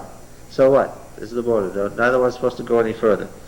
The God of Abraham, the God of Nahor, now they're talking about their mutual ancestor, the God of their father, judge between us. So Jacob swore by the fear of Isaac. I wonder why, when they spoke of Yahweh as their personal God, because he was the God of the clan, why they called him the fear of Isaac? Well, I think of why. Because Isaac was mostly a what? Isaac was mostly a fearful person. Yeah. All right. Was probably most prayerful, though. He probably wasn't fearful. Well, he was afraid mostly of God. That was his quality. Jacob offered a sacrifice on the mountain, and he called his kinsmen to eat bread, and they ate bread and tarried all night in the mountain. Early in the morning Laban rose and kissed his grandchildren, his daughters, and blessed them, and departed and returned home. And there's no further relation to Mesopotamia. That's it. Jacob went on his way, and the angels of God met him. Now this is interesting. And when Jacob saw them, he said, this is God's army. And he called the name of the place two armies, which means he saw two companies of angels. These are the hosts of heaven. Remember what host means? It means an army. When you say the hosts of the Lord, when you say Yahweh Sabaoth, which means what? Yahweh of hosts, which means Yahweh means he causes to be. He causes to be the hosts of heaven. That's what Yahweh Sabaoth means. It's a creator name, and it's a war name. Why? He is the God who can create his own heavenly army. All right. Now then, Jacob, this is a bad sign. This is a very bad sign. What does Jacob see on either side of him? Well, maybe it's a good sign, but depends. What? No. He sees two armies. Divine armies.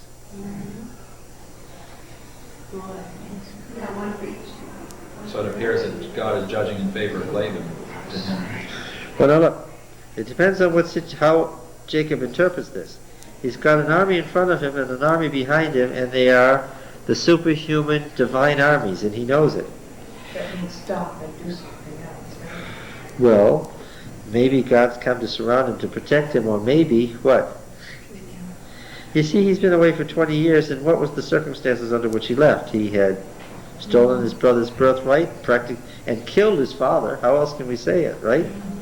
He's stolen his brother's birthright and killed his father. Now after 20 years, he had succeeded in getting the upper hand on the devious Uncle Laban, and done what? In the end, what had he done? He'd stolen his wealth too. And his wives, what? Had also cooperated in stealing the father's wealth. Now, this record wasn't exactly a shining example of good character development, right? Now, the two armies, maybe they're good and then maybe they're bad, but what happens immediately? How are we to interpret this? Jacob sent messengers before him immediately to Esau, his brother, in the land of Seir, that is in the country of Edom. What's he going to try to do? Make peace, instructed him, thus you shall say to my lord Esau, referring to his brother as what? The true heir, and what? The one to whom he owes obedience.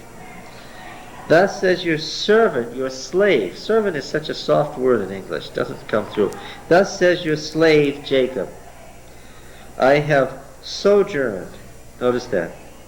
But wouldn't servant be a good word, though, because that's It's not strong enough. Yeah, but a servant does because they have to do, and they have to act like they are enjoying. A slave doesn't. But a slave is owned. But he doesn't have to like it. He can have a pouty face if he wants. But a servant has to pretend it's nice. No, I think that a slave is owned, and that's the point that he's making here. Okay. Lack of freedom. Why does he react this way? Is it in fear of the two camps of angels? Oh, I think the two camps of angels, which are the context in which this happened, tells him that what? It's time for him to do what? Repent. It's time for him to straighten out Look at it. the mess. Because Yes. he's just gone through this mister thing with Yes, with Laban, That and must be which was scary. very unpleasant, and Laban was ready to kill him, and he saying to himself, God is very displeased with me. I've never straightened this mess out in 20 years, and God may do what if I don't shape up? God may just kill me. So he says it's time to really straighten this out. And he says, I've sojourned with Laban till now, and I have oxen, asses, flocks, menservant and maidservants, and I have sent to tell my Lord in order that I might find favor in your sight. It's a very clear statement, direct, no fiddling around with no deviousness, right?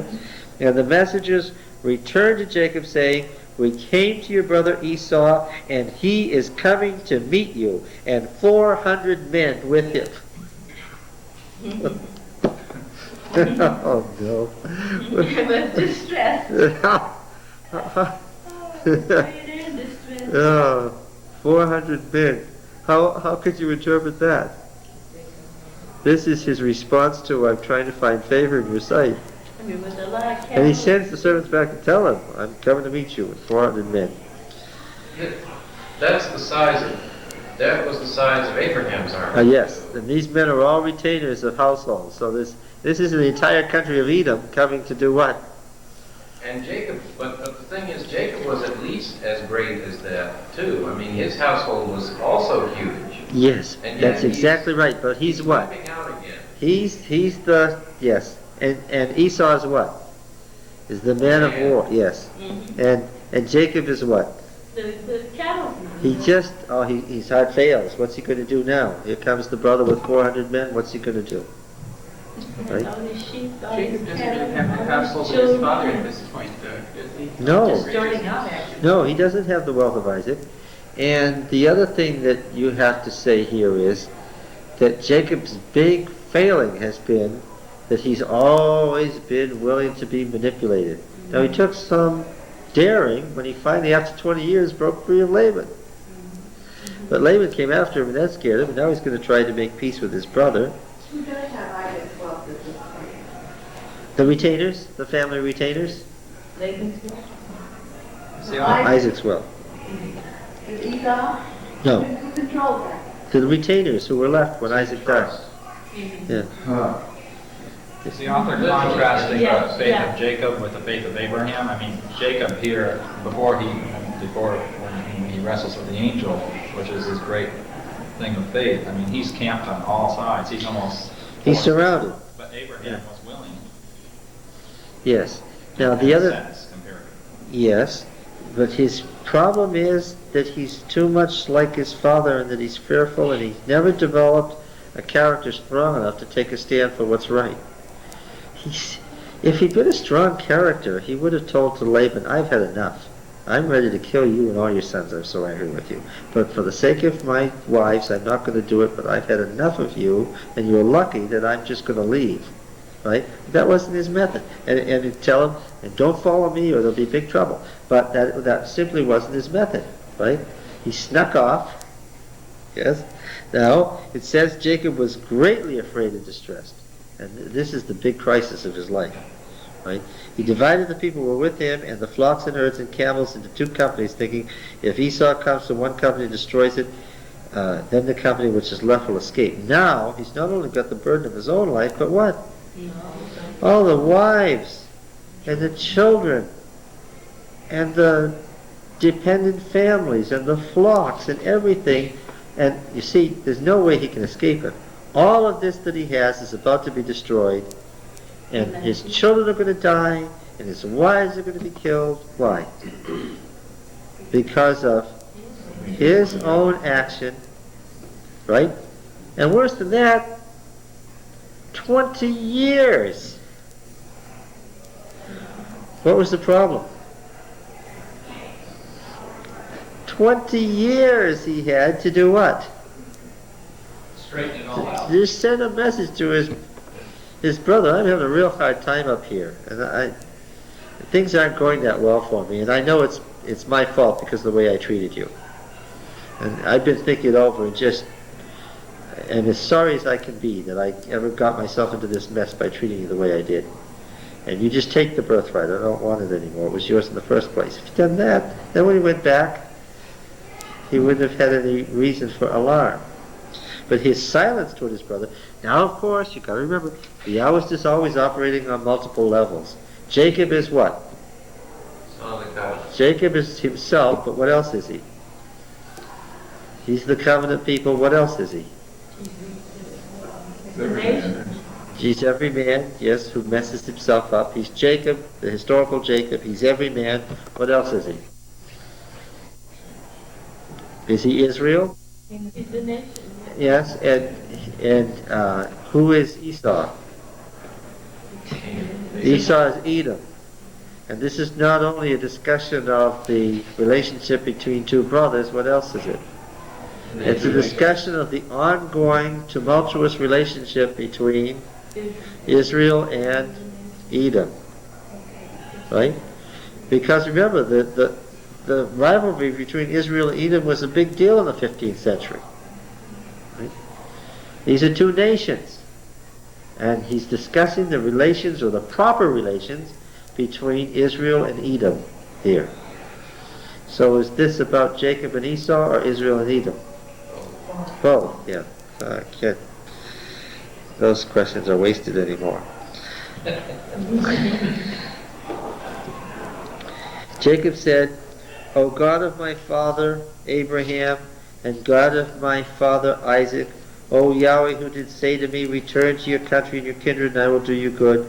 I am not worthy of the least of all thy steadfast love, and all thy faithfulness which thou hast shown to thy servant. Well, that's a lot better than, if you'll give me clothes, and if you'll give me food, and if you'll give me this and that, then I'll let you be my God, and I'll give you a tithe. Right?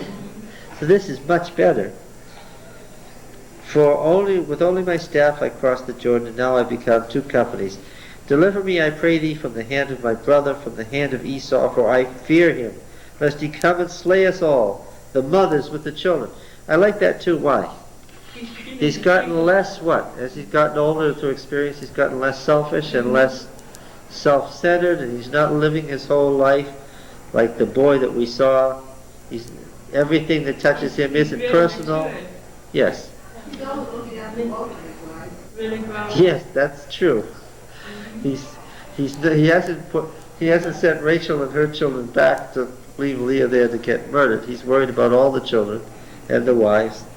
But thou didst, huh? But Rachel's still his favorite because Oh, yes. he made the line, I guess, Yes, had her last. First, Absolutely. last. But thou didst say, I will do you good and make your descendants as the sand of the sea, which cannot be numbered for multitude, quote to the original promise to Abraham, which was renewed to Jacob. So he lodged there that night and took from what he had with him a present for his brother Esau, 200 she-goats and 20 he-goats, 200 ewes and 20 rams, 30 milch camels in their coats, 40 cows and 10 bulls, 20 she-asses and 10 he-asses. What is he giving his brother? Yes, he's giving him a vast fortune. These he delivered into the hands of his servants, and every drove by itself, and to his servants, pass on before me, put a space between drove and drove. He instructed the foremost, when Esau my brother meets you, and you ask, to whom do you belong? Where are you going?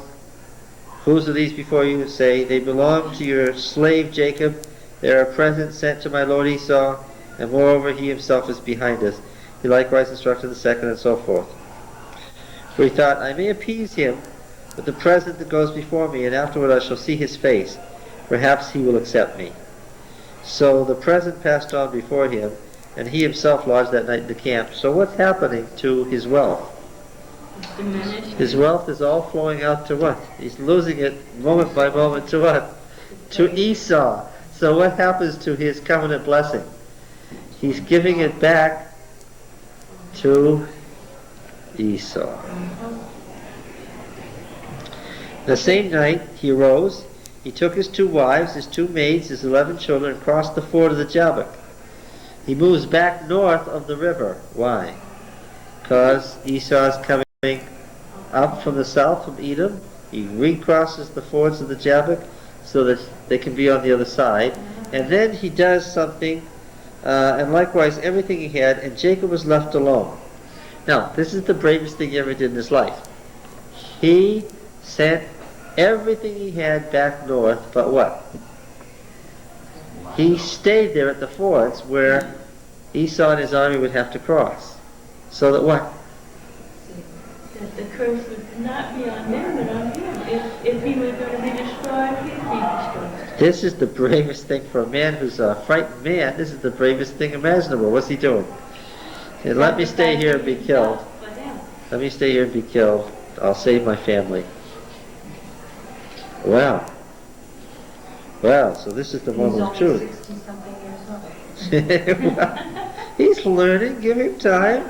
Did he also trust in God, or he's not anywhere near that? Well, he's begged God for help. He doesn't know what help is going to come in, and nothing has happened. And he obviously interpreted the 2 armies as a good sign or a bad sign by now. As bad. Yes, because he says that God is obviously with him or against him. You know, And so he's asking, he begs God, don't do what you plan to do for the sake of the wives and the children. in Steps of Christ, Ellen White talks about a man realizes when he cannot ask for repentance until he realizes he is a sinner. And I think this is here what has happened. Well. He finally realized all of what he has done now. Oh yes, I think that the whole thing, what a mess, was in front of him all at once. Mm-hmm. And now, there was nothing he could do to redeem the mess he had made, but die. That's a pretty sad situation to be in. I think he's claiming God's promises here too. He remembers that God told him that he would bring him back to that land and he would be welcome. Well, that's all that he has to go on. Right? He has nothing else to go on but God's promise at this point that you said you would do me good. Mm-hmm. And what's happened so far? Laban has come from behind to kill him, and what? Mm-hmm. Esau has come from in front to kill him. So now, there is no question that he's got to rely on God to get out of this. Why? Yeah, that's right. This is his real extremity. And the amazing thing about it is he faces up to it. Mm-hmm. So he can make him heroic, finally.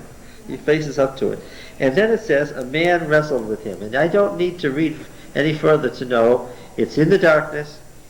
Who's the man? And don't say God. Who's the man? Who does he think it is? Esau. Esau. He thinks that his brother has come alone in advance of his army to do what? Mm-hmm. To personally kill him. Now, this tells me something very interesting.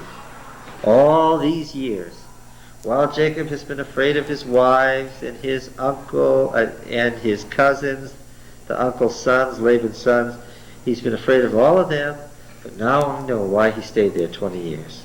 Mm-hmm. Yes, he's afraid of Laban, he's afraid of Laban's sons, he's afraid of his 4 wives, but what? He's most afraid of Esau. In fact, Esau is probably the scariest thing he can imagine. He was always afraid of him. Yes. And so because he was afraid of him, he never dealt with him honestly, he manipulated him. Mm-hmm. And now he is scared beyond belief, but what? Finally, what does he have to do?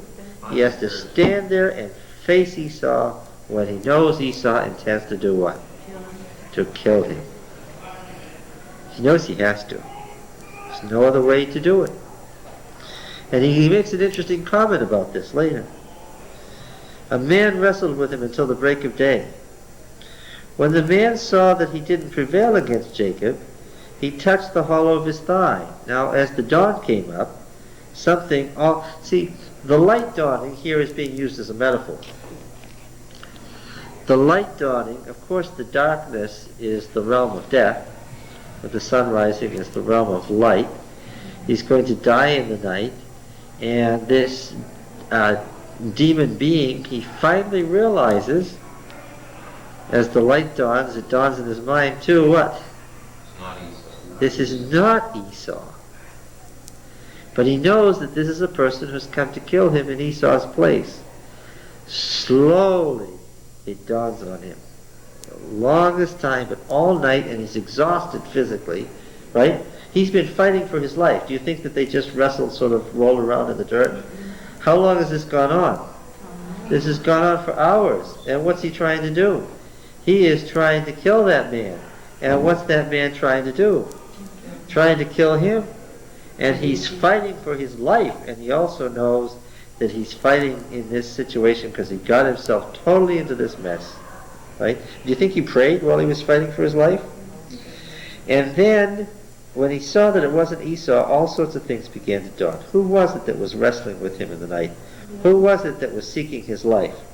Yeah. And Jacob's thigh was put out of joint as he wrestled with him. Then he said, "Let me go, for the day is breaking." Ah, it's a being that doesn't want to be seen in the day. Jacob said, "I will not let you go unless you bless me." Now, if this had been an order, a command, a kind of the arrogant kind of thing that he might have done in the past, what would have happened to him? He would have been killed. Absolutely, he would have been killed. Instead, what is this? This is not a prayer for the kind of blessing to give me food, give me good clothes, give me a place to lay my head, I'll give you tithe. That's not what he's talking about. What? He's saying that my life is a mess, and what? This whole thing has been a mess, and what do I need? I need you to bless me. I really need the blessing that only you can give. It is a true prayer of spirituality. He's not praying for wealth. What has he done? He's already given up all the wealth. Well, I think he's asking for forgiveness. Yes, of course he is. There's really a lot of hope here because, I mean, it's like he's surrounded. God is against him, man is against him. Yes. And I think it can help us. I mean, oftentimes I felt, that God was sending things against me, man was against me. Job felt the same way. What is Jacob besides himself personally and Israel and so forth? What is he? He's every man, right? Because the hours always get you to see that this is the struggle of every person. The feeling that God is against me and man is against me and my situation is hopeless and I can't go forward, I can't go backward, and it's just a mess. And then what are you supposed to say at that point? According to this passage, what are you supposed to say? I can't do anything. Yes, you've got to bless me, and not say it in some arrogant or cavalier manner, but really meaning it with all your heart. And then he said a very interesting thing. He said, "What is your name?" Because the name is what? The name is the character, the nature of the being. He wants to verify to himself what he already knows. He says, "What is your name?" He said, "Jacob." Then he said, "Your name shall no longer be called Jacob, but Israel." Right? God strives. But he wanted that birthright with all his heart, because here he knows now that I think all the time he hasn't repented and he hasn't wanted to give up the birthright, and here he still isn't giving it up. But you see, it's what you mean by blessing. When God told Abraham, all the nations of the earth will be blessed in you, and will bless themselves by you, Jacob had thought of that as what? He had thought of that as, I'm going to be what? I'm going to be rich. And what was he trying to get away from his brother? Wealth. Yes. What is he asking for here when he says, "You've got to bless me"? And he wants the spiritual blessing. He's asking for a spiritual blessing, for God to come into his life and straighten out the mess. Right? But don't you think his mother knew that to be the leader? I mean, because they knew about Abraham. Well, one of the things that you've got to understand is that parents in Genesis aren't very good. They keep trying to train the covenant child right, but what do? All their machinations with their children makes it a little worse. He said, "You shall no longer be called Jacob but Israel, for you've striven with God and with men and have prevailed." Jacob asked him, "Tell me, I pray, your name." And he said, why is it that you ask my name?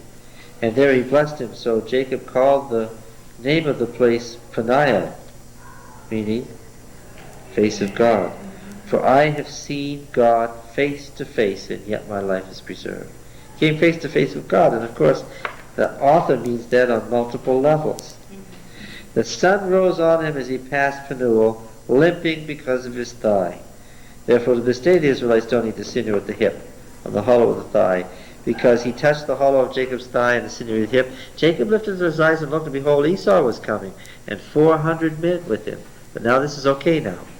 So he divided the children among Leah and Rachel, the two maids. He put the maids in front with their children, then Leah and her children, Rachel and Joseph last of all, and he himself went on before them, bowing himself to the ground 7 times until he came near to his brother. But Esau ran to meet him and embraced him and fell on his neck and kissed him, and they wept. Having totally misinterpreted Esau's, because he misunderstood Esau.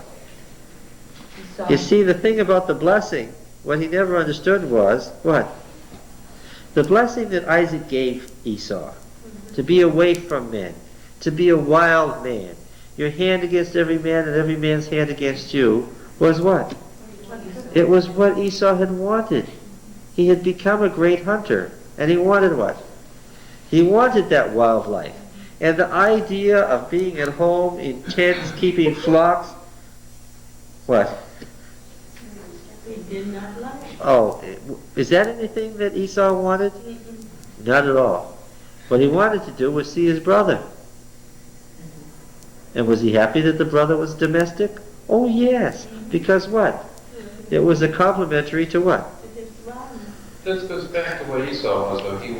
He did things impulsively and forgot. Yeah. I mean, like it wasn't really all that. No, he would. Did him and forgot him. He was wild angry at Jacob, but tomorrow it was. After he went out on the next hunt with his friends, the next marauding band, Probably all for the best. wasn't anything he wanted anyway. Right? It was interesting to him to see his brother and to recall the family life that they'd had. Right? Do you think he brought the 400 men because he said, hey, come on, let's go meet my brother? Oh, I'm sure, absolutely. You see, the thing that Jacob didn't understand was that Esau was proud of him. And he wanted all these wild men to see his domestic brother and become so rich. Right? He still kind of thought this because he has no idea of the effect. He should know what 400 guys coming out of the woods should have, what kind of effect. But it doesn't cross his mind that his brother thinks that I would kill him. He doesn't say to himself, Jacob's going to be frightened. He thinks, oh, Jacob's going to be excited to see me. And you see, yes, of course, exactly. And you see, that's exactly what he wants. He wants all his marauding band of Edomites to see what